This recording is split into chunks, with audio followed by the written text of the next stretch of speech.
Hi friends, నేను మీ ఎన్టీఆర్. మన రాష్ట్ర ముఖ్యమంత్రి నారా చంద్రబాబు నాయుడు గారు ఆయన క్రెడిబిలిటీని ఆయనే పోగొట్టుకున్నాడా అంటే అవుననిపిస్తూ ఉంది. దేశంలో నేషనల్ మీడియా కోడైకొస్తూ ఉంది.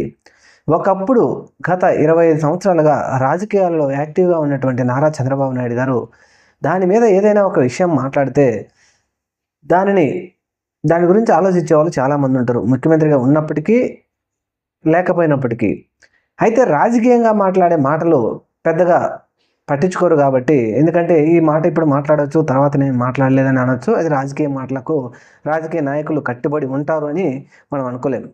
అయితే భారతదేశంలో ఒకప్పుడు భారత ప్రధానిని నిర్ణయించే స్థాయిలోకి వెళ్ళినటువంటి చంద్రబాబు నాయుడు గారు వాజ్పేయి సమయంలో కూడా నారా చంద్రబాబు నాయుడు గారి కోసం ప్రధానమంత్రులు కూడా వెయిట్ చేశారు అనేది మనం వింటూనే ఉన్నాం. కేంద్ర స్థాయిలో ఆ విధంగా శాసిస్తూనే కూడా వచ్చారు. నరేంద్ర మోడీ గారు ముఖ్యమంత్రి గారు అయిన తర్వాత కూడా 2014లో ఆయనతో కలిసి పనిచేయడం, 2019 వరకు ఆ చివరి టైంలో కొంచెంగా విభేదాలు వచ్చి విడిపోయినప్పటికీ ఆయన కేంద్రంలో మాత్రం ఆయన చక్రం తిప్పుతూనే ఉన్నారు.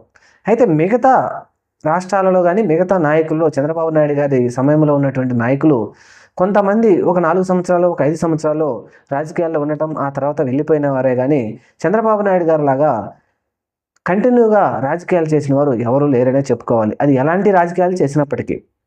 అయితే 2024 సార్వత్రిక ఎన్నికల్లో విజయం సాధించిన తర్వాత చంద్రబాబు నాయుడు గారు తీసుకునే నిర్ణయాలకు కానీ ఆయన మాట్లాడే మాటలకు కానీ ఒకంత క్రెడిబిలిటీ తగ్గిపోయింది అని చెప్పేసి చెప్తా ఉన్నారు. అయితే ఇప్పుడు ముఖ్యంగా చంద్రబాబు నాయుడు గారే లడ్డులో కల్తీ జరిగింది అని చెప్పేటప్పటికీ రాజకీయంగా కానీ ప్రజలలో కానీ భక్తులలో కానీ న్యూట్రల్గా ఉన్న పీపుల్లో కానీ ప్రతి ఇంటిలో ఒక చర్చ జరిగింది. దేశం లెవెల్లో కూడా నేషనల్ మీడియా ఒక ముఖ్యమంత్రి గారే చెప్పారు అంటే ఖచ్చితంగా జరిగి ఉంటుందని వారు కోడే కూశారు. ప్రజలలో కూడా ఒకంత అయ్యో ఇది జరగకుండా ఉండాల్సింది, చంద్రబాబు నాయుడు గారు చెప్పిందంటే నిజంగా జరిగిందేమో అనే భావనలోకి ప్రజలందరూ వచ్చారు.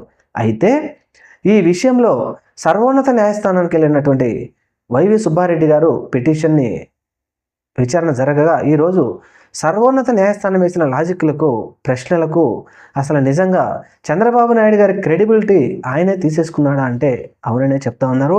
ఇప్పుడు నేషనల్ మీడియా కోడే కూస్తూ ఉందంటే చంద్రబాబు నాయుడు గారు పచ్చి అబద్ధాలు, ఇక మీదట చంద్రబాబు నాయుడు గారిని మాట్లాడిన మాటలకు మనం విలువ ఇవ్వవలసిన అవసరం లేదంటూ నేషనల్ మీడియా కోడే కూస్తూ ఉంది. అలాగే మరో మాట కూడా అంటూ ఉన్నారు, ఇక్కడ తిరుమల తిరుపతి వెంకన్న దేవస్థానం పరపతిని తగ్గించి అటు అయోధ్య రామాలయానికి భక్తులు పెంచే విధంగా కూడా బీజేపీతో కలిసి ఇలాంటి కుమ్మక్కు చేశారు అని రూమర్. ఇది సోషల్ మీడియాలో ఒక వినిపిస్తున్న వార్త. ఇది నిజం కాదు, నిజం కాకూడదని కూడా మనం కోరుకోవాలి. ఎందుకంటే తిరుమల తిరుపతి వెంకన్నకు ప్రపంచమంతా భక్తులే, దేశంలో అందరము వెంకన్న భక్తులమే. అందువలన చంద్రబాబు నాయుడు గారు నిజంగా ఇలాంటి మాట మాట్లాడి ఆయన క్రెడిబిలిటీ మాత్రం తప్పకుండా ఆయనే తీసేసుకున్నాడని అనుకోవాలి. Thank you. మన ఛానల్ని తప్పకుండా సబ్స్క్రైబ్ చేయండి.